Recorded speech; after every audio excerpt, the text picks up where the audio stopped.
Neil, soon a movie will begin filming on the era of Wilt Chamberlain and Fog Allen during the late 50s. Chamberlain would have been 76 this month. He died of heart failure back in 1999. A rare 7-footer back then, his story involves demanding racial equality. The JAYHAWKERS director, Kevin Wilmot, joins me to talk more about how Wilt's celebrity would come to influence racial issues in Lawrence.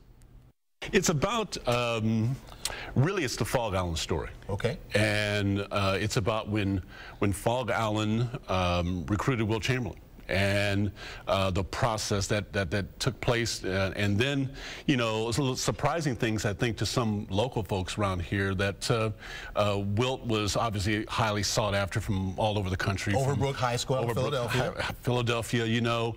And, of course, Fog Allen at that time was the legendary coach at that moment. And so he got Wilt here, but when Wilt arrived, he found out it was segregated. And part of the deal that Fog had made with him was that he wouldn't play in a segregated place.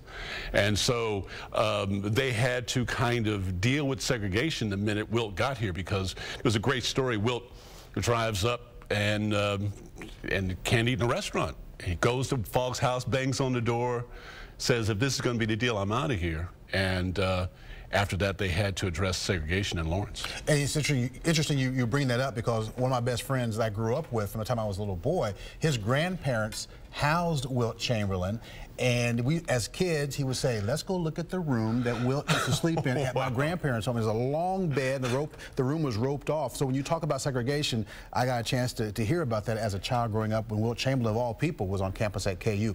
When you think about Wilt's time at KU and in Lawrence during that era, were some some barriers being broken down at that time? Yes, very much so. Basically, Fog and Chancellor Murphy, who's the chancellor at KU at that time, they basically put a plan together to desegregate Lawrence as much as they could, using Wilt as the means to do that.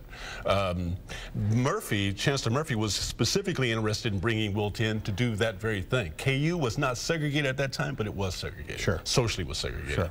And the city was segregated. So they really started the process. They didn't fully integrate Lawrence, but they started the process of it. So it sounds like you're saying basketball and Wilt Chamberlain opened the door to knocking down segregation as much as it could in Lawrence. That's exactly right. I mean, I think people think of Lawrence now as the Free State. They think of, we celebrate that there, we love that part of our history.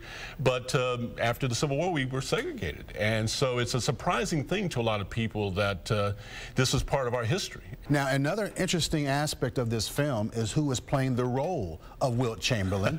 Let our folks know at home who from the KU basketball team is going to play Wilt the Stilt. Well, Justin Wesley. And you know, you'll be amazed at how much he looks like Wilt Chamberlain. Wow. And Kip Niven is playing Fog Allen. You'll be amazed how much he looks like Fog Allen. But we were very fortunate to find Justin.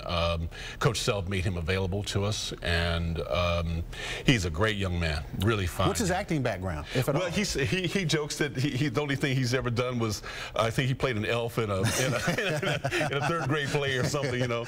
But, you know, I work with non-actors all the time. And one of the things that you do when you work with non-actors is that you try to cast them in things they understand. And so there's nothing about, you know, this role of Wilt Chamberlain that he doesn't understand. He's 6'9", 6'10".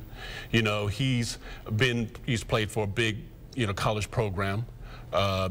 He knows what it's like to leave home, big city, Houston, go to a small town. So those things he fully kind of understands. In a roundabout way, this that was going on back then was a precursor to the civil rights as we know it. That's exactly right. I mean, you know, Dr. King the Montgomery thing is just starting, 1955. And so just right after the Brown decision. So, you know, the whole notion of how civil rights movement is supposed to work with nonviolence and Gandhi, all that stuff had not really taken hold yet. And so, you know, you've got an 18-year-old young man, Wilt Chamberlain, coming into a city, strangers all around him, and he's having to come in and put himself into a movie theater where he can't sit downstairs. He has to sit in the balcony with the other blacks, the crow's nest, they called it, right?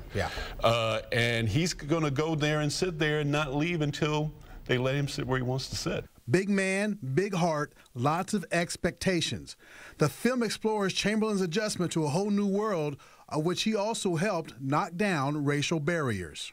It becomes a film really about the meaning of success, the meaning of winning, what it means to kind of be alone in the world and take that on as an individual, the burden of all those things as an individual, and how you have to try to overcome And it. he just wanted to play college basketball. He just wanted to play college basketball and just have a little fun. Kevin Wilmot, thank you for your time. Your filming begins when?